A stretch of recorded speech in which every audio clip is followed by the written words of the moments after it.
chinos. A. Pertenecientes al emperador. B. Embalsamados. C. Amaestrados. D. Lechones. E. Sirenas. F. Fabulosos. G. Perros sueltos. H. Incluidos en esta clasificación. I. Que se agitan como locos. J. Innumerables. K. Dibujados con un pincel finísimo de pelo de camello. L. Etc. M. Que acaban de romper el jarrón. N. Que de lejos parecen moscas. Michel Foucault ha popularizado al extremo esta clasificación de los animales que en otras inquisiciones Jorge Luis Borges atribuye a una enciclopedia china que un tal doctor Franz Kuhn habría tenido en sus manos. La abundancia de intermediarios y el célebre gusto de Borges por la erudición ambigua permiten preguntarse si esta heterogeneidad tan inquietante no es ante todo un efecto del arte. Simples extractos de textos administrativos mucho más oficiales bastan para producir una enumeración casi igualmente desconcertante. A. Animales sobre los que se hicieron apuestas. B.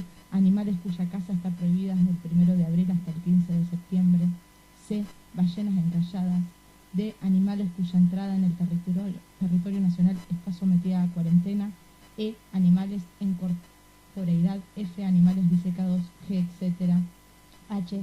Animales que pueden contagiar la lepra. I. Perros lazarillos. J. Animales beneficiarios de herencias importantes. K. Animales que pueden ser transportados en una cabina. L. Perros perdidos sin collar. M. Asnos. N. Yeguas presumiblemente premiadas.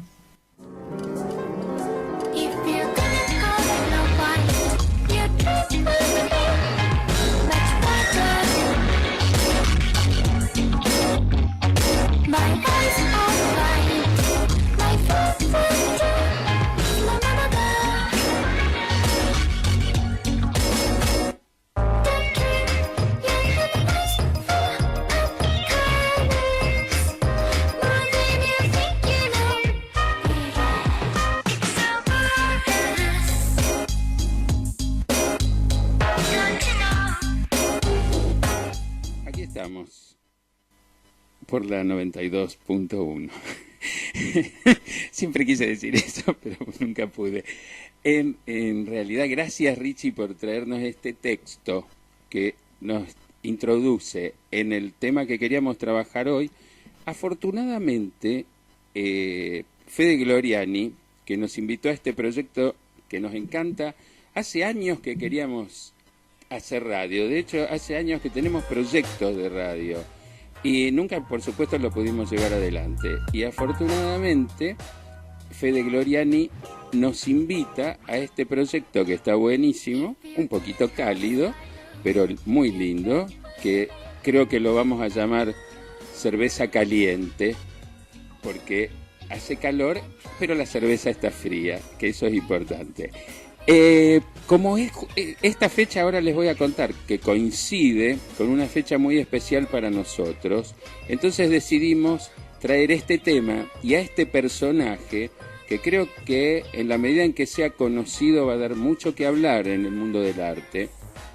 Este japonés extraño, japonés que probablemente tampoco se identifica plenamente como tal y que en algún momento tuvimos la posibilidad de traerlo en el año 2003 al Museo Castañino, posibilidad que se vio truncada por algunas razones bastante extrañas que iremos viendo si develamos en el transcurso.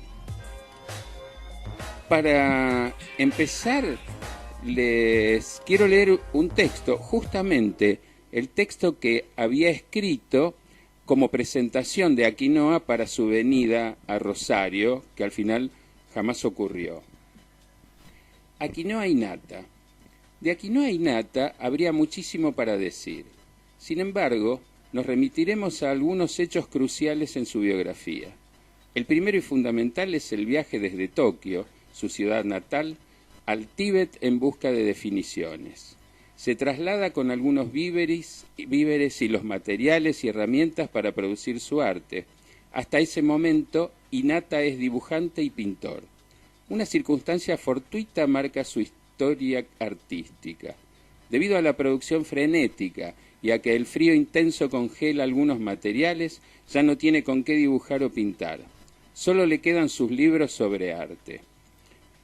Es entonces que por primera vez comprende que experimenta el mismo placer viendo obras de arte, aunque sean reproducciones en un libro, que produciéndolas. Esto lo lleva a darse cuenta de que siente y experimenta la obra de otros de la misma manera que la propia. De aquí a captar cuál es su destino artístico hay un paso. El problema para Aquinoa es que para hacer suya una obra pictórica de otro artista debe apropiarse de su huella. Aquí su límite y su posibilidad. Entonces comprende que es un artista conceptual. Allí comienza a recortar el tipo de obra que producirá en adelante. También ocurre en ese momento algo no menos decisivo. Dice Aquinoa: miré las montañas y me parecieron grandes edificios. En ese instante supe que mi destino era urbano. Enseguida vuelve a Tokio y de allí se traslada a Nueva York. El agudo teórico y crítico norteamericano Mark Lyon, quizás el analista más lúcido de Aquinoa, comenta: esta paradoja, tener que ir a la soledad de la naturaleza a encontrar la ciudad, marca el destino paradojal que atraviesa toda la obra de Aquinoa Inata. Lo paradójico deviene a partir de aquí el núcleo del planteo conceptual de Aquinoa. La superposición de la cita y el reclamo autoral está en el núcleo de su propuesta artística. Esta puesta en suspenso de la relación autor-obra encuentra en Inata su posicionamiento artístico en el lugar de la obra. Y es muy difícil saber cuál es ese lugar, porque no se lo puede agotar diciendo que es metalenguaje o metaarte, algo por otro lado, con lo que muchas veces se pretende resolver, esquivándolo, el problema que plantea el arte conceptual en general. Es la posibilidad de la imposibilidad. Por ejemplo, de decir su obra. ¿Cómo hablar de su obra cuando lo que hace Aquinoa es citar?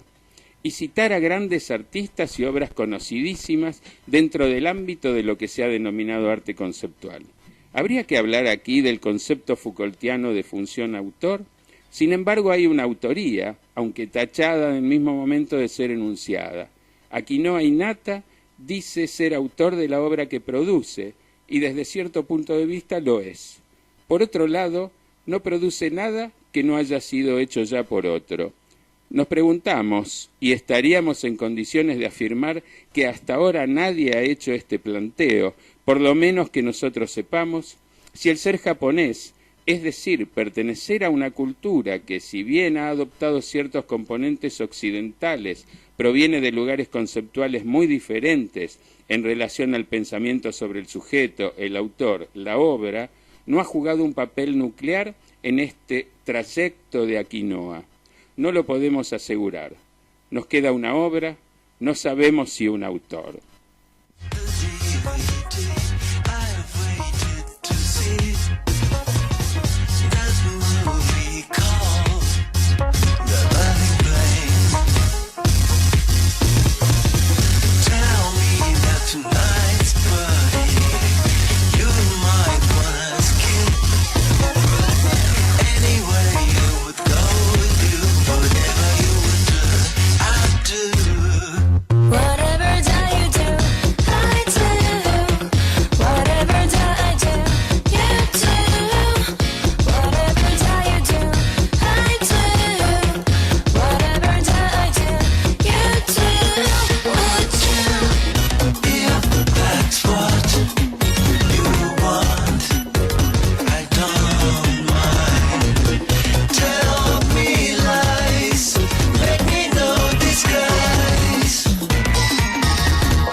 Nacido en Tokio el 28 de diciembre de 1952. Artista conceptual, propiacionista. Viaja al Tíbet en un viaje iniciático en 1970. Es dibujante y pintor, pero en esa experiencia replantea su vínculo con el arte. Ante las condiciones climáticas extremas y en ángulo inverso con las nuestras actuales, tiene que pensar cómo vincularse con la materialidad. Aquinoa... Quería comentarte algo que no dije antes, que lo había dejado en suspenso. El por qué estamos trayendo hoy a Inata. Justamente es su cumpleaños número... Y nació en el 50. Y 52. Estamos, no sabemos sumar, ninguno sabe sumar, no. Ni restar. Estamos en el 15. 63 años. 63 es joven. Ah, claro, 52 está bien, 63 años, casi. Bueno. Mientras ustedes dan algunos datos más y charlamos, voy a llamar a alguien que estuvo involucrado en la posibilidad de traer a Aquinoa. Bien, Aquinoa era patafísico y esto sucede después de un viaje de él a París en 1972. Él inicialmente al volver del Tíbet pasa por Tokio y directamente parte a Nueva York, buscando el Centro del Arte Contemporáneo. Ahí la busca Yoko Ono como referente desde una construcción de la identidad nacional. Estamos saliendo en vivo, creo. No estamos saliendo en vivo. Suele pasar. Y en Tokio, bueno, trabaja mucho con Yoko Ono, es su mentora. Yoko Ono lo señala como uno de los artistas más interesantes del momento. Y comparten algunos trabajos. Pomelo de Yoko Ono fue un libro muy importante para Aquinoa en el desarrollo de su trabajo. Y luego de eso viaja hasta París y ahí se encuentra con Georges Perec, con quien comparte algunos proyectos, entre ellos Pensar y Clasificar, que no llega a editarse en vida de Perec, y de la cual son autores los dos, pero Aquinoa decide no firmar su participación en la edición. Y en esta estancia en París y en vínculo con Perec y con el mundo de Saint-Germain-des-Prés. Hola, sí. ¿Fernando? Espera que voy a ver si te puedo poner en altavoz, así te ponemos en el aire.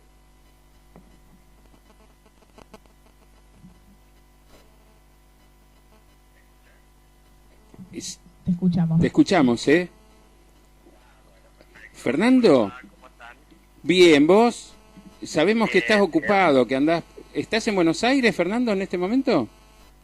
En este momento, no estoy en Buenos Aires. Estoy pasando las fiestas en otro lado, en Mar del Plata. Ah, bueno, entonces no estás tan ocupado, estás de fiesta. Estoy de fiestas. Me alegro. Estamos hablando con Fernando Farina, Estamos... Sí, perdón, no lo presenté del todo, pero bueno. Fernando Farina, además de todo lo que ha hecho en el campo del arte, y no solamente, era director del Museo Castañino. En ese momento yo era curador, cuando tuvimos la posibilidad de traer a Aquinoa Inata, una muestra de Aquinoa, y a él personalmente al Museo Castañino. ¿Te acordás, Fernando, de esa instancia? Sí. Para nosotros, aparte, era todo un desafío, era algo que habíamos imaginado, que estuvimos proyectando. Nos parecía que podíamos hacer algo muy significativo por muchos motivos, ¿no? Era un desafío, además, desde el punto de vista curatorial, institucional, bueno, son como los grandes casos, ¿no? Uno también tiene a lo largo del tiempo, o sea, no haberlo traído, aunque bueno, de alguna forma, como yo digo, son las cosas que quedan pendientes, ¿no?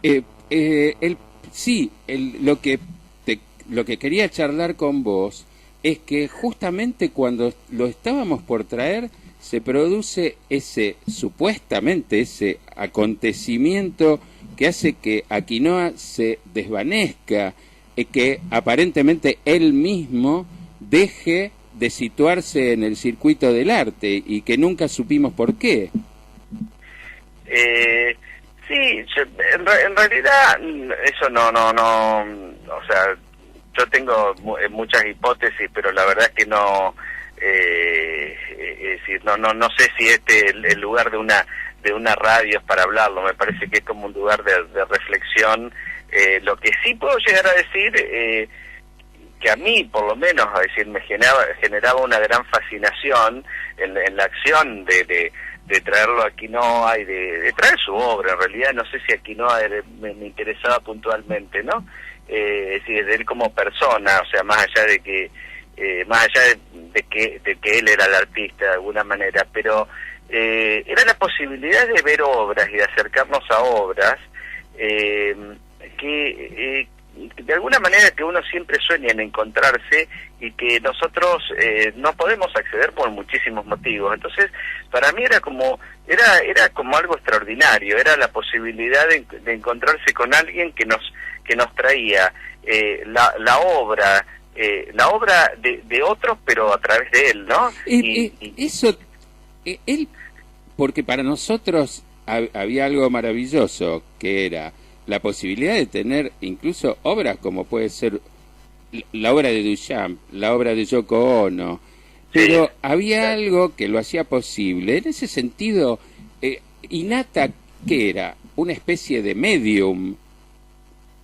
Sí, lo que pasa, yo creo que inclusive, es decir, lo que me parecía fascinante era cómo, digamos, él rompía con la misma estructura del sistema capitalista en algún sentido, porque de alguna forma, es decir, esas obras que serían prácticamente inaccesibles, que implicarían, digamos, seguros millonarios, una imposibilidad, digamos, por el solo hecho, ¿no es cierto?, de ser obras de otros. Es decir, en este caso, es decir, se podían llegar a traer y podían llegar a mostrarse y que todo el público lo pudiera llegar a acceder desde un lugar totalmente así popular, ¿no? Como, es decir, hay un punto que me parece que y tal vez tiene que ver con su silencio, como, digamos, tal vez el mercado no se equivoca o el sistema no se equivoca, ¿no es cierto? En un momento, digamos, cuando si existe algún tipo de condena o restricción, puede llegar a pasar por esa situación, ¿no? Donde el tipo evidentemente en algún punto va en contra de todo eso. O sea, hay un problema que nosotros tenemos con el tema del autor, con el tema, digamos, del pago de la regalía, con es decir, y es que justamente que él, digamos, contradice prácticamente todo eso, que prácticamente son como los pilares fundamentales de la construcción capitalista y que hace de que, por ejemplo, de que muchos no podamos acceder a determinadas cosas que serían bienes, que podríamos decir que son bienes culturales universales, o por lo menos que uno pretendería que sean así, y así nos lo venden en nuestra fantasía, porque nos lo hacen desear desde ese lugar, ¿no? Totalmente. Ahora, a partir de eso, Fernando, te pregunto otra cosa. Si hubiéramos podido traer esa muestra, ¿qué hubiera pasado? La gente hubiera visto del mismo modo fetichizado una obra de Duchamp, sabiendo que sería supuestamente la obra de alguien que se llama Quinoa Inata y que hasta ese momento no conocían. Sí, yo creo que eso tiene que ver también con digamos, cómo la gente, digamos, construye objetos de culto. No sé si hubiera sido, ¿no?, lo mismo. Para mí es una gran incógnita, pero porque a mí también me pasó, yo siempre cuento, ¿no?, es decir, en una experiencia personal, cuando yo era chico, bueno, tuve la oportunidad de viajar, no me acuerdo cuántos años tenía, o sea, todavía no estudiaba arte, pero sí sabía del mingitorio de Duchamp, y bueno, me acuerdo que fui no me acuerdo si era en el Pompidou, me parece, y me encuentro con el mingitorio de Duchamp, y yo casi, o sea, ahí casi desvanezco, ¿no? Era como encontrarme con un ícono, es decir, era como de alguna casi manera... Casi te meás, como Fernando. ¿Cómo? Casi te meás. No lo puedo decir así, pues hablando del mingitorio, encima, queda mal, o sea, parece que estuviera atacando una obra, cosa que no está bien, pero bueno, pero lo cierto es que me encontré, y me pasó poco tiempo después, que todavía realmente tampoco estudiaba arte, por lo menos no lo estudiaba en forma, ¿no es cierto?, en la facultad, de que bueno, tengo la posibilidad de ir al Museo de Filadelfia y me encuentro con otro mingitorio de Duchamp. Y ahí es como que se me cae, es decir, en mi ignorancia. Yo suponía que había un solo mingitorio de Duchamp. Mi expectativa era encontrarme con el mingitorio de Duchamp, ¿no? Entonces, esa situación de encontrarme con dos mingitorios de Duchamp, bueno, pues la historia me hizo, digamos, eso, de hecho me hizo, bueno, estudiar, saber, investigar, a ver por qué había dos mingitorios de Duchamp, y me encontré que había muchos más mingitorios de Duchamp, bueno, pero toda esa situación me llevó también a una reflexión diferente acerca de lo que significa también esta obsesión que nosotros tenemos sobre la cuestión, digamos, específica sobre el objeto en sí mismo, ¿no? Pretendiendo, digamos, que en ese, o suponiendo que en ese objeto, no sé, está concentrada cierta historia que no sé qué cuenta o qué pasa, y en un punto, cuando uno se permite, digamos, sacarse ese lastre, ese peso, se encuentra con otra obra, con que la obra puede llegar a ser en sí misma. Claro, sí. Eso implica también digamos, no sé, un cambio de mirada, de reflexión, de confrontación con la obra, pero me parece que es, si uno llega a esa instancia, me parece que esa instancia es fascinante, ¿no? ¿Vos crees que en ese sentido Aquinoa podría ser un generador de un nuevo público, de un nuevo modo de experimentar el arte? O mejor dicho, no sé si el generador, pero a lo mejor uno lo podría situar en ese camino que a veces solemos poner a Duchamp como iniciador. Me parece que inclusive Aquinoa en algún punto es mucho más sofisticado que Duchamp. Me parece que es digo más sofisticado, no es que, en el sentido de que digamos, él lo lee a Duchamp, lo ve a Duchamp, lo entiende a Duchamp y digamos, y se permite hasta usarlo a Duchamp. Si claro, quiere, ¿no? me parece que de los gestos que uno ha visto post-duchampianos o en ese sentido del deseo de continuar a Duchamp, probablemente Aquinoa va más lejos, probablemente Aquinoa podría ser Duchamp si viviera hoy. Probablemente, es decir, pero ahora yo no sé más nada o sea, lo perdí en la historia, no sé qué pasó, ¿no? Porque vos sabés que es muy difícil rastrearlo, Fernando, porque nosotros que hoy queríamos hacer esta especie de homenaje porque estaría cumpliendo 63 años, de hecho está cumpliendo, claro, suponemos, porque tampoco tenemos noticias de que haya muerto, pero parece irrastreable hoy, eso nos sorprende. Inclusive hoy googleábamos sus datos y realmente es notable cómo no hay estela de su paso, como si él quisiera borrar su propia experiencia en torno al arte contemporáneo, ¿no? Pero es curioso, a mí me pasa, ojo, no es con el único artista que me pasa, ¿no? Los otros días hablaba tal vez de una pareja de artistas que es decir, que me parecieron absolutamente extraordinarios en un momento, sobre los cuales sí, digamos, no es que murieron, siguieron y qué sé yo, pero es como que se van perdiendo y desconozco por qué. Yo no sé si ustedes, por ejemplo, recuerdan a la pareja, a los Kabakov, que eran ¿no es cierto?, que en su momento, para mí fueron como la revelación en los años 90. Claro. Ilya Kabakov, por supuesto. ¿Cierto? Y que me parecían absolutamente extraordinarios, ¿no? Extraordinarios, sin duda. Los artistas que de alguna manera estaban poniendo de manifiesto, es decir, una reflexión respecto del arte, y bueno, y no sé, y quedaron perdidos también, no lo sé, ni siquiera puedo explicarlo. No me puse a investigar estos casos de los artistas que aparecen y desaparecen, ¿no? Y por qué motivo, si es, inclusive, ojo, yo creo que mucho tiene que ver las instituciones, tiene que ver el mercado, tiene que ver, es decir, no creo que sea casual todo esto. No, en absoluto, yo tampoco lo creo, ¿sabes? A veces me parece como hipótesis, porque realmente no lo he trabajado, pero hay algo que ha cambiado mucho, y es que el arte, a pesar de todo esto que estamos diciendo, de la fetichización del objeto, de la fetichización del autor, sin embargo, ya el arte, la obra, el hecho artístico, no termina en el autor individual.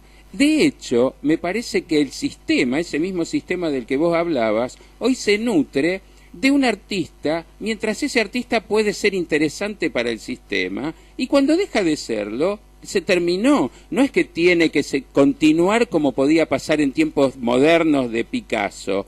Hoy creo que el artista aparece y desaparece en el momento en que puede aparecer y en el que no puede seguir sosteniendo.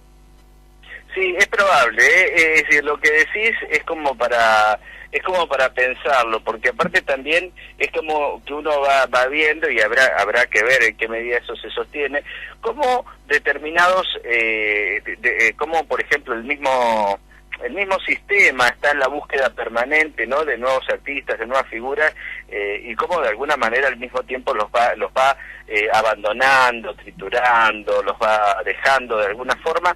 Es como interesante, ¿no? Y y en paralelo aparecen quienes sostienen como si tuvieran que ser los reivindicados en forma permanente para tal vez sostener cierto relato de la historia, porque bueno, sin ellos entonces no se justificaría tal vez otras cosas.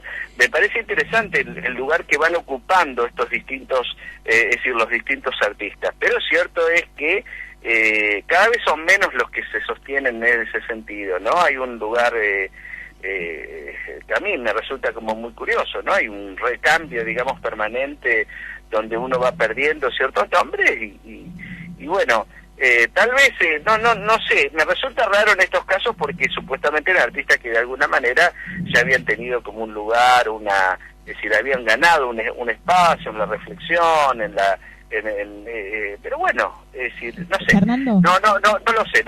Pienso sí. que igual en Aquinoa hay como un gesto que podría ser un gesto de obra también, ¿no? De disolución de su nombre justamente cuando obtiene ese lugar, ¿no? Es como un disolver el sujeto autor, digamos, en una situación extrema de su producción, y pienso en Greco y en su última performance, ¿no? De alguna manera, si en Aquinoa, llegado a cierto punto, no se da cuenta que la única obra posible es desvanecerse de alguna manera, ¿no? La verdad es que no lo había pensado, porque no he estado, digamos, por ahí siguiéndolo, ¿no? Pero es posible, lo que planteas me parece, ¿no?, que puede ser como el último gesto, es decir, capaz que ¿quién te dice que volvió a la montaña, no? Pareciera en esta situación absurda. Pinceles congelados, volvió a la montaña. Claro, digamos, a buscar, me hace acordar claro, ¿cómo se llama el artista este que pintaba con los lentes oscuros arriba de la montaña? No me sale el nombre ahora. Pero sí, es decir, capaz que digamos se encontró, digamos, toda su fantasía, inclusive ojo, que Roberto, siempre lo planteaste muy bien a eso, ¿no? Siempre a mí me pareció interesante eso de cómo él, al pertenecer a otra cultura, podía llegar a plantearse las cosas desde otro lugar. Sí, eso me parece que eso es fantástico, porque es cierto, hay cuestiones que nosotros las dimensionamos o las podemos llegar a pensar desde la cultura occidental. Pero me parece que sí, me parece que ese puede ser un lugar como para pensar estos destinos de Aquinoa. Y me parece además interesante porque en esta supuesta globalidad, globalización, etcétera, sin embargo, hay ciertas diferencias que se notan en el lugar de la producción y se notan en el lugar en que se posiciona el propio autor en tanto individuo. En ese sentido, a mí me parece que esta cosa de canibalista del sistema también pone al mismo sistema en una paradoja, un sistema que se ha basado en la individualidad e incluso en el individualismo del creador, del genio y demás, necesita eliminarlo, necesita hacerlo desaparecer, pero a la vez eso lo pone en conflicto. Sí, claro, sí, estoy de acuerdo con eso. Sí. Me parece, no, es decir, ahora, yo siempre menciono respecto a las diferencias culturales, es decir, y no sé por qué estoy hablando de otros, hablando de Aquinoa desde otros lugares, ¿no? Pero yo siempre comento, me llamó la atención, dentro de mi ignorancia, cuando vi la muestra de la melancolía, ¿no? Y que eso yo siempre lo comento, y ahí descubrí que la melancolía era solo occidental, que los orientales no tenían melancolía, porque es una cuestión que tiene que ver con la creencia, con la religiosidad, bueno, con toda una cuestión de Occidente, ¿no? Y a partir de eso toda la construcción que se hizo, que es realmente fantástica, ¿no? Hasta suponer que la melancolía era una enfermedad, que totalmente, ¿no? Y a mí esos lugares que me parece, digamos, son los lugares donde para mí, claro, hoy Aquinoa sería como un personaje fundamental, como para digamos, al principio decía, tal vez nos interesaba su obra, y qué interesante sería poder, digamos, hoy encontrarse con él y poder preguntarle de dónde pensó determinadas cosas y cómo las pensó, como para poder, digamos, comprender mejor, porque también pasó con Duchamp en su momento, ¿no? Que se escribieron muchísimas cosas, hablando hasta, no sé, hasta del valor estético del mingitorio, qué sé yo, cualquier cosa. Sí, o sea, sin duda. y nos quedamos después como diciendo, alguien por suerte empezó a poner un poco de orden, como decir, no, miren, lo que quiso decir fue otra cosa, ¿no? Y puede ser tal vez que estas cosas que a uno tal vez lo motiven, tal vez él esté pensando desde otro lugar, ¿no? Totalmente. No sabemos. Fernando, mil gracias, No, al contrario, no, es un gusto para mí poder pensarlo, la verdad, y seguiremos pensándolo y lo seguiremos buscando. En una de esas, alguna vez lo podemos tener a él y preguntarle. Va a ser difícil, me parece. El idioma es una barrera, ¿no? Sí. Ya, cada vez además, ojo, pero cada vez estamos más en contacto con todo, ¿no? Sí. Me parece que hay un punto donde, la otra vez decían, no sé, cómo era que la humanidad, digamos, pasa a través de 10 contactos, es decir, que en el sentido una cosa así, o 7, no me acuerdo, digamos, a partir de eso puedes hacer el recorrido, digamos, de cuando le hablas a un conocido, el conocido lo conoce al otro, el otro lo conoce al otro, y llegás a decir, yo no sé, seguramente si son 10 pasos o 20, pero lo que puedo decir que tal vez esté mucho más cerca de lo que uno piensa, ¿no? Puede ser, puede ser. No sé, es decir, es un tema, pero bueno, encantado, bueno, y feliz Fernando, día, que te estén pasando muy bien. Gracias, porque además, como sabés, es nuestra primera intervención, así tener un espacio radial, y nos encantó compartirlo. No, yo encantado, y que siempre que quieran, si es para hablar de estas cosas, bienvenido. Por supuesto. Mil gracias y feliz año. Avísenme con tiempo y te pongo a pensar antes. Dale. Pero bueno, bárbaro. fantástico. Nos vemos, feliz año. Un gran Abrazo. Feliz año, felicidades. Que estén muy bien. Bueno, hablamos con Fernando Farina, que la verdad es que ha tenido tanto que ver con el arte de Rosario primero, de la Argentina, y que ha tenido que ver con este proceso que hemos seguido de la espera y de la posibilidad, del deseo de tener a Aquinoa y Nata en Rosario, que no pudo ser, y afortunadamente poder charlar con él, habiendo estado los dos en ese momento, de qué es lo que podemos tener como hipótesis o incluso como fantasías de qué es esta historia de Aquinoa, por qué se desvanece, por qué aparece en un momento y después toma esta decisión, o vaya uno a saber qué. Bueno, seguiremos charlando, pero vamos a escuchar un poco de música.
Yeah.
we tear it up rough. I thought MC come down dangerous. Look at me come for pick up mics and chat. Yes, they that diplomat. Technology, I thought MC. Listen, I'm a count it up with the 1, 2, 3. Give the goddamn the energy. Rock, come follow me. STYLE, yes, I come and move it in.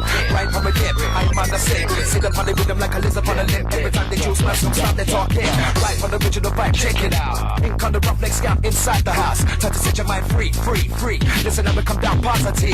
And I just got it. And I just got it. And I just got it. Free, free, free. And I just got it. And I just got it. And I just got it. And I just got it. Free, free, free. Ride up, ride it, ride up. Ride out, ride it, ride out. And I just got it. And I just got it. And I just got it. Free, free, free. And I just got it. And I just got it. And I just got it. And I just got it. Free, free, free. I just got it. Ride up, ride it, ride up. Ride out, ride it, ride out.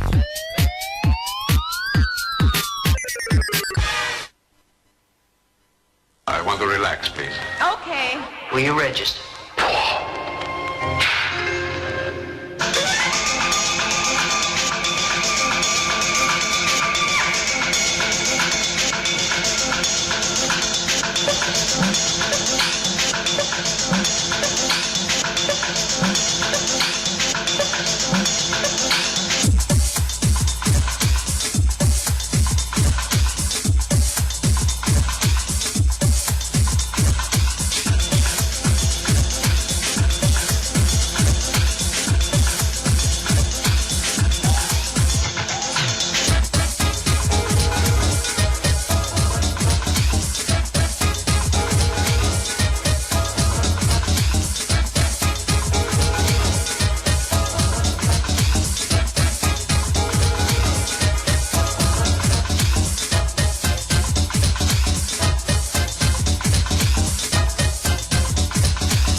Bueno, antes de continuar, quiero decirles que la verdad, a medida que pasan los minutos, me parece más increíble esto, el proyecto. Gracias, Fede, por invitarnos, porque Buenísimo. Está buenísimo. Es más, queremos nuestro programa diario. Lo vamos a... No sé si alguien más va a querer que lo tengamos, pero no importa. Nosotros seguimos. Realmente está buenísimo. Gracias. Yo estoy callada, pero estoy operando. Gracias. Porque me acaban de retar. Porque me está operando. Estoy operando. Clara López Berrilli es la nueva voz que se suma, que estaba trabajando desde los cables, de los y controles, botones. de los controles. Nos aportó su voz para no estar tan solos. Y ahora el dolor que nos produce se suma una voz. Bueno, vamos a charlar un rato de esto que nos convocó. Sí. Una de las preguntas que nos hacíamos cuando preparábamos el programa era: qué extraño esto de Aquinoa haciendo obra y haciendo obra de otro, y cómo es ese vínculo, cómo se instala eso en relación a la curaduría, porque a veces la curaduría pareciera la construcción de un hipertexto en relación a las obras de otro. Sin embargo, Aquinoa nunca hace curaduría, siempre decide instalarse en el lugar del otro. Bueno, eso siempre fue una incógnita, porque él, desde ese lugar tan deconstructivo en el que se ha situado siempre en relación al autor, al artista, a la obra, sin embargo, jamás abordó un ámbito como es el de la curaduría, porque me parece que desde algún lugar hay algo que casi se superpone entre lo que él hace y lo curatorial. Entonces probablemente ni siquiera pensó en instalarse en el lugar de la curaduría, porque lo que está haciendo está en un lugar que es por lo menos está al lado de lo curatorial, si no se está ya superponiendo. Yo creo que hay también una actitud en relación al poder, ¿no? Como de algún modo el artista se ha vuelto en algún vínculo con los curadores en un lugar de mayor debilidad en relación al poder. Y me parece que es todo un gesto instalar en la debilidad aún la posibilidad de hacer cosas, ¿no? Claro, pero me parece que si él hubiera abordado la curaduría del modo en que aborda la obra y la obra de otros artistas con total irreverencia, uno hasta diría, pensando que puede haber problemas, no solo éticos, sino problemas legales, ¿por qué no hacer lo mismo con la curaduría? Justamente si es un lugar en el que se ha instalado desde hace un tiempo esa posición, ese posicionamiento, lugar de poder, etcétera. Tal vez porque él juega con esta idea de, justamente dijiste hace un tiempo, de, digamos, si bien la curaduría hoy está instalada, es relativamente nueva al circuito del arte. Si bien siempre evidentemente hubo un cuidado de las obras, un modo de organizarlas, como figura en torno a la cual orbita el sistema del arte, es una figura que tendrá 30 años como máximo. Y tal vez tenga que ver con cierto gesto de él de inscribirse en una genealogía del arte y de una tradición que se remonta, como decías, al autor y a Vasari. Y en una de esas uno también lo puede pensar como una contradicción. Evidentemente, el pensamiento de Aquinoa no es un pensamiento coherente en el sentido tradicional del término, sino creo que todo lo contrario, hasta cuestiona el pensamiento mismo en relación al arte. Entonces, uno tampoco creo que le haría justicia si pensara hoy, ¿por qué? ¿Qué pasa con esto?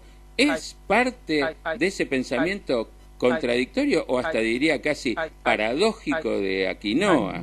Que eso tal vez tenga que ver un poco con lo que hablábamos antes con Fernando de venir de Japón y arribar de algún modo a la tradición occidental del arte, digamos, porque de algún modo él llega casi como un turista, digamos, al arte contemporáneo, digamos. Él viene de otra tradición y se instala con toda la fuerza en Nueva York.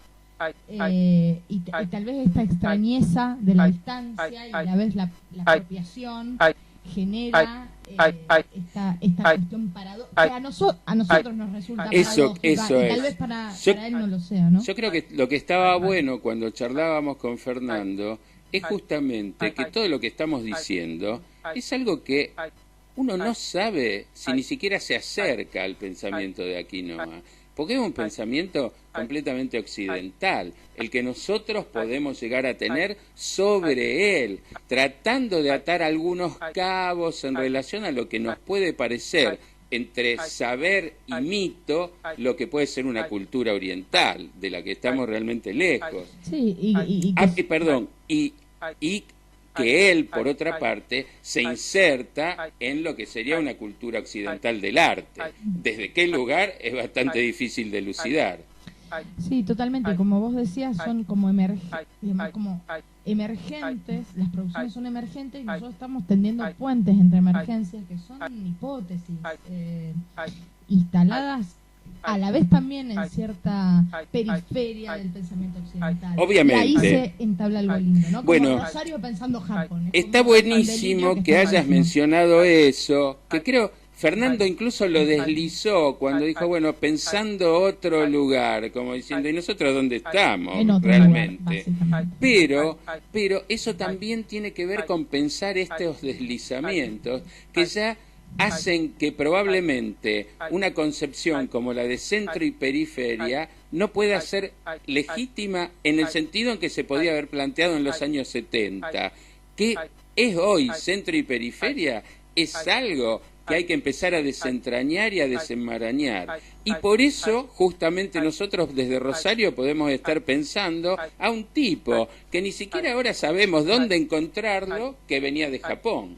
Sí, y además esta idea de como un universo finito abarcable, ¿no? O sea, uno se mueve en ciertas órbitas, en ciertos circuitos, en cierto espacio de acción, y eso es lo que uno conoce, y de ahí a la universalidad, por suerte hay mucho, y por suerte no funciona. Entonces nosotros podemos estar dando cuenta, y por eso terminar citando a un tipo como Aquinoa, que viene del outsider, digamos, del afuera, pero se instala ahí y tensiona y luego desaparece. Y de alguna manera nos ubica en este lugar de no solo centro y periferia, sino si hay un universo común, digamos, en esta diseminación de lo contemporáneo, directamente podemos hablar de mundos contemporáneos con algunas intersecciones, pero sí, no compartiendo el lenguaje cabalmente, ¿no? Totalmente. De todos modos, la relación también es diferente. Una cosa es nosotros como pensándonos posiblemente en un lugar de periferia de Occidente, y otra cosa es la diferencia cultural con Japón, que además Japón no es la periferia de Occidente. De hecho, Japón se instala cuando entra, pero de lleno a Occidente. Bueno, eso era interesante pensar, que él nace en el 52 y es un hijo de la bomba atómica, Claro. ¿no es cierto? Y muchas veces hemos hablado con Clara de lo indecible, ¿no? Hablábamos del lenguaje en torno a las experiencias, ¿no? Y de alguna manera él, siendo la generación hija de las bombas de Hiroshima y Nagasaki y del territorio de lo indecible, del territorio de lo innombrable, porque cuando él nace, inclusive todavía la idea de bomba que tenemos hoy ni siquiera estaba instalada, en una construcción muy posterior de la década del 60, del 70, ni siquiera estaba reconocido el impacto sobre la cultura y sobre los sujetos, ¿no? Y desde ese lugar de lo indecible, lo difícil de abordar, cómo entra de lleno en el arte contemporáneo, porque el arte contemporáneo puede ser un territorio de lo indecible. Sí, eso me parece que, a pesar de que probablemente definir el arte contemporáneo sea imposible, porque primero porque está cambiando momento a momento, pero además porque me parece que no tiene una forma única, como podía haber ocurrido en la modernidad, sí me parece que esto que Aquinoa a lo mejor encarna, tiene que ver con lo contemporáneo. Sí, ahí vuelve a estar presente esta práctica curatorial o estas múltiples posibilidades que se dan en torno a eso y a esto en relación a su propia obra y a cómo él se plantea frente a eso, frente a él como autor, frente a él como artista, frente a él como curador o frente a él como algo que no termina de ser nombrado. Claro, ahí me parece que es donde está el juego más fuerte y que incluye su desvanecimiento, desaparición del mundo del arte de Aquinoa. ¿Qué es Aquinoa? El hecho, en el 2003 yo podía escribir la relación con la autoría. ¿Cómo hacer para decir, che, esta obra no es de él, cuidado, no es de él, pero sin embargo es de él? Él la trae como propia en el momento en que dice, yo tengo esta obra, y que es, para citar algo que todos conocemos, el Mingitorio de Duchamp. Sí, o lo pienso incluso en torno a todo esto que tiene que ver con, bueno, yo ahora estoy muy compenetrada con una lectura de Goldsmith, de Kenneth Goldsmith, donde esta cuestión de cómo Internet abre la apropiación a otros textos que pueden ser imágenes, palabras, lo que sea, digamos, y donde en realidad lo que uno termina haciendo es producir un nuevo contexto de circulación de esa producción. Y esa recontextualización es tan de uno como pudo haber sido la primera producción de quien la hizo. Y ahí ya ese primer autor se pierde, ya no es importante. Bueno, esto que vos decís... se resignifica. No es que uno es más importante que otro, sino que no pasa en términos de valor o de importancia o de jerarquía. Sí, es como creer que el iniciador de una serie de clones es el más importante. Pero me parece que esto que vos decís, creo que tiene que ver con que hoy nosotros podamos estar haciendo esto, que ni siquiera es un homenaje, porque es su cumpleaños, a un tipo como Aquinoa Inata. Me parece que todo esto que ha ocurrido desde el 2003, que nosotros tuvimos la posibilidad de traer una muestra de él y que no ocurrió, a hoy, 12 años después, está completamente atravesado por el cambio social que provocan esas cosas que se pueden llamar redes sociales, pero que creo que van mucho más allá a un par de plataformas o de formatos, y que tienen que ver con sí una relación, comunicación, con una especie de nuevo lenguaje que se está formulando y con una interacción donde realmente para nosotros ningún lugar del mundo es ajeno como podía ser 3 décadas atrás. Está bueno eso porque uno puede disputar casi todo. Digamos, el arte contemporáneo se ha vuelto el territorio de la disputa de todo. De lo político, del lenguaje, del arte en sí mismo, de la cultura. Y ahí es cuando la definición de periferia se desvanecen como a quinoa. Digamos, uno puede salir a disputar lo que sea en este territorio, amparado por este territorio. Sí, Aquinoa va a terminar siendo una fórmula que lamentablemente no la voy a poder decir como la decía él, pero esa fórmula borgiana, que creo que además ya Borges se la robaba a Shakespeare, de que en todo caso Aquinoa puede ser todos y ninguno. Todos somos Aquinoa. Y ninguno. Sobre todas las cosas.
Vamos a escuchar una de las obras de música concreta de Aquinoa. Aquinoa estuvo muy influenciado por la música concreta de los 70, sobre todo la francesa, y pieza o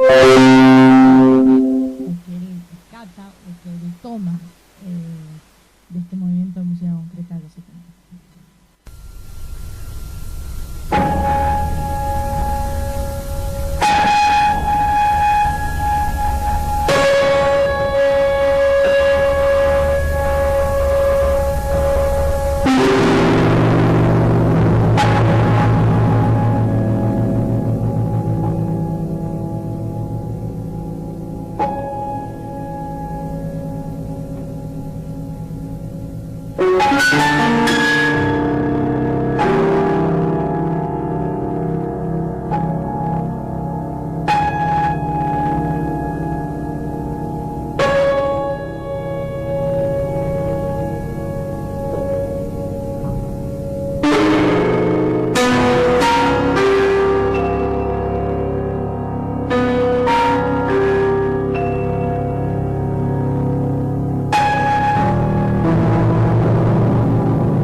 aprovechamos además para presentar con la excusa de Aquinoa un espacio que hemos construido con un grupo de colegas que se llama Arte y Contemporaneidad, que es un centro de estudios de la Universidad Nacional de Rosario, que depende de la Facultad de Humanidades y Artes. En ese centro está Roberto Echen y Anabel Solari como directores y un equipo grande, Clara, yo misma, somos un montón. Fernando Farina también. Farina, Mariana de Mateis, Adrián Villarrojas, un equipo amplio de personas que nos acompañan y de investigadores jóvenes. Y la idea de este centro es trabajar sobre estos espacios de arte y contemporaneidad. Y estaba bueno hablar de I como intersección, como espacio de encuentro, de cruce entre el campo del arte y la contemporaneidad, como espacio de apertura, de donde se puede trabajar casi todo. Presentamos el centro el año pasado con una proyección de videoarte experimental argentino que se llama Entre lo personal y lo político, curado por Clara Garabelli, con selección de videoarte argentino entre el 2003 y el 2010. Y además presentamos el libro de Clara, que es la investigación que ella hace para su doctorado en la Universidad Complutense de Madrid. En la Autónoma. En la Universidad perdón, Autónoma. Editado Por la UNTREF. Sí.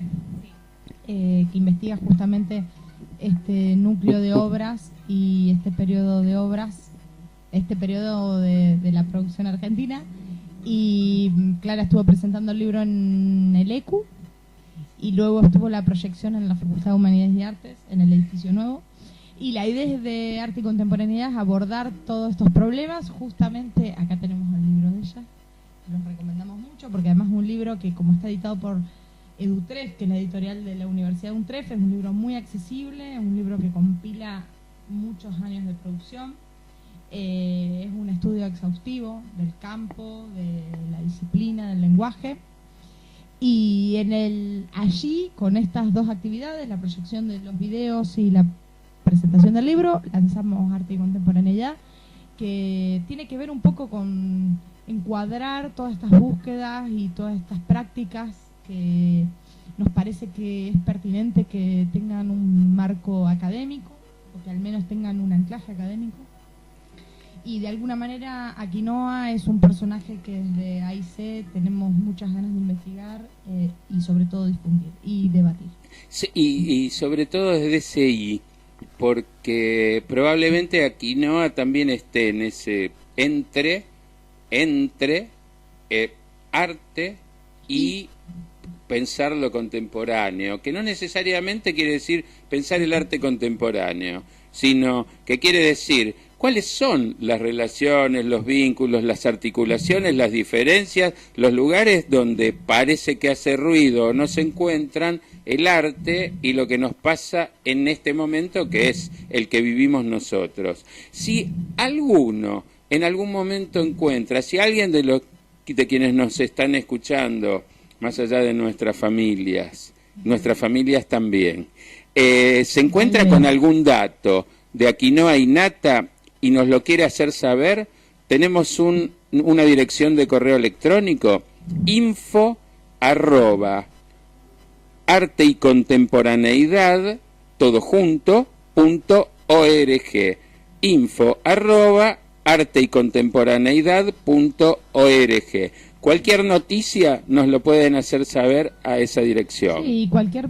proposición de debate, encuentro, también. charla. Claro, sí. Además de afirmaciones, esperamos obviamente sus preguntas, que es lo que nos parece que abre más y nos permite problematizar aún más la figura de este artista. Y en general, como justo recién decía Roberto, la intersección, digamos, arte y contemporaneidad, porque de alguna manera el arte se convierte en la plataforma más pertinente para pensar la contemporaneidad, por sus desplazamientos, por sus incertidumbres. Es allí donde nos gusta instalarnos. Es un lugar que posibilita, como decía Clara, las preguntas. Ahí nos vemos. Gracias.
what I'm talking about, baby.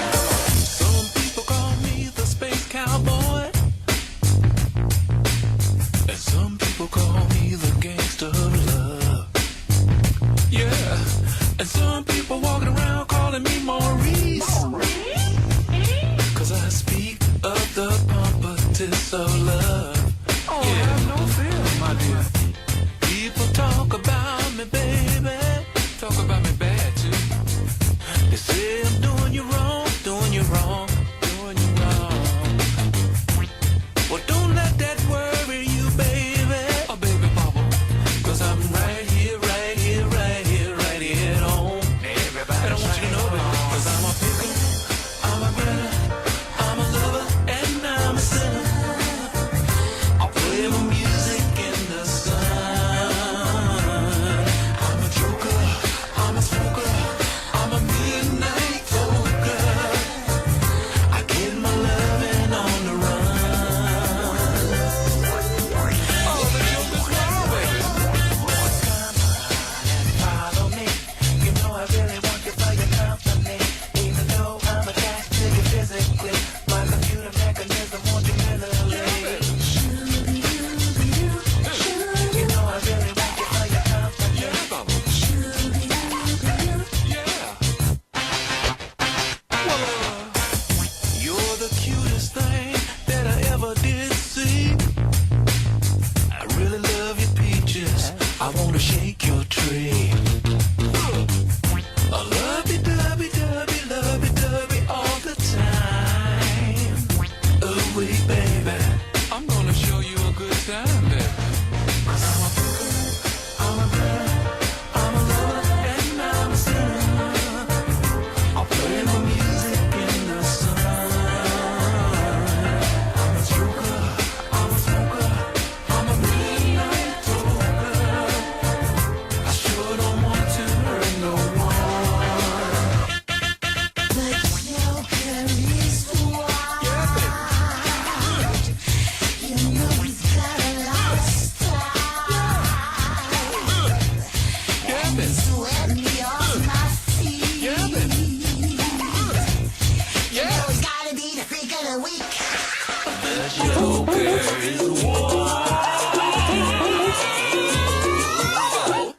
People keep talking about me like a low-down dog, like a low-life dog.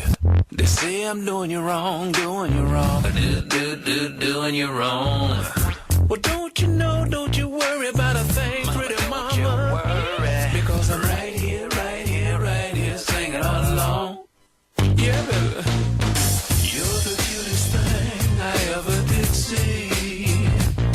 And I really love your peaches. Woman, come shake for me. Lovey-dovey all the time. So, dance on over here, mama, and let's have a good time. That's what I'm talking about. 'Cause I'm a picker, I'm a winner, I'm a lover, and I'm a sinner. I play the music in the sun.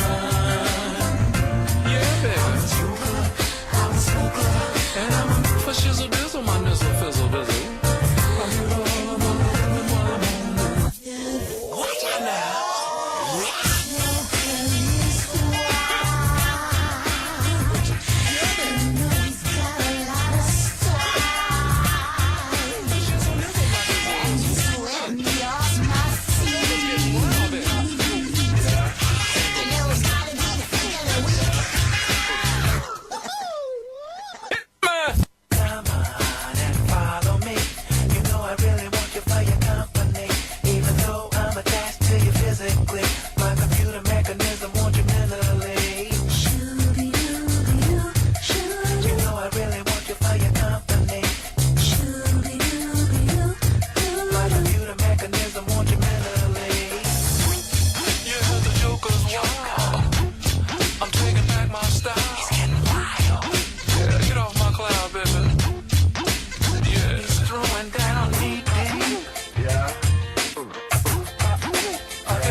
In the toward the end of the '60s, is that when the rumors about you being dead surfaced? Do you remember that? Do you remember how that started? What were your feelings about that?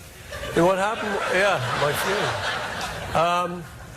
Yeah, no. What happened was we did a cover for a record called Abbey Road, and we. Even the cover gets applause. So, yeah, and the idea was to walk across the crossing. And I showed up that day with sandals, flip-flops. And so it was so hot that I kicked them off and walked across barefooted. So this started some rumor that because he was barefooted, he's dead. I couldn't see the connection myself. No, I don't. It seems like a long, slow, difficult death. Being barefooted will kill you. Scorched feet. And what how do you manage something like that? Because it was a global rumor. And yeah. I mean, you know, I just laughed at it and knew it was just because of the fame and the craziness. It was an American DJ, so you guys are to blame. Yeah. Not you personally, but no, the thing is, you know, I just laughed it off, but it was a little bit strange because people did start looking at me like, yeah. Is it him? Yeah. Or a very good double? Well, that was the idea. That was the other part of it, that there was a guy who looked like you taking your place. No, well, this is him. Yeah.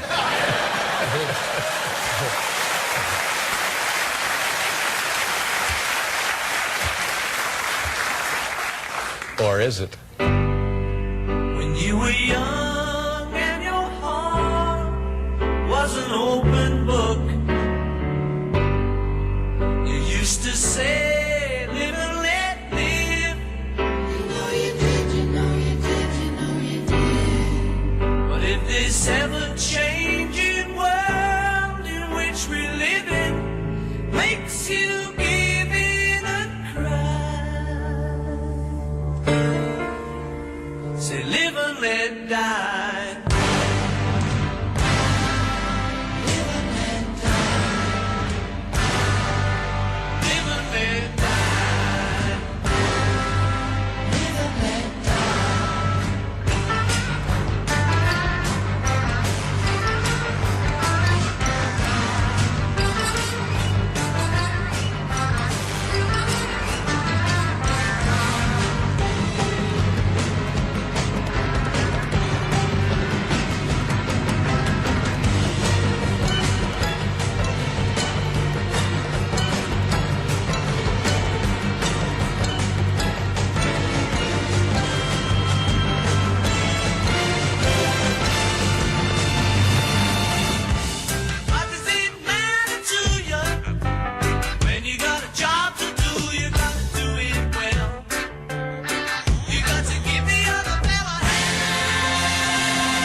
This ever-changing world in which we live in makes you give in a cry. Say live and let die.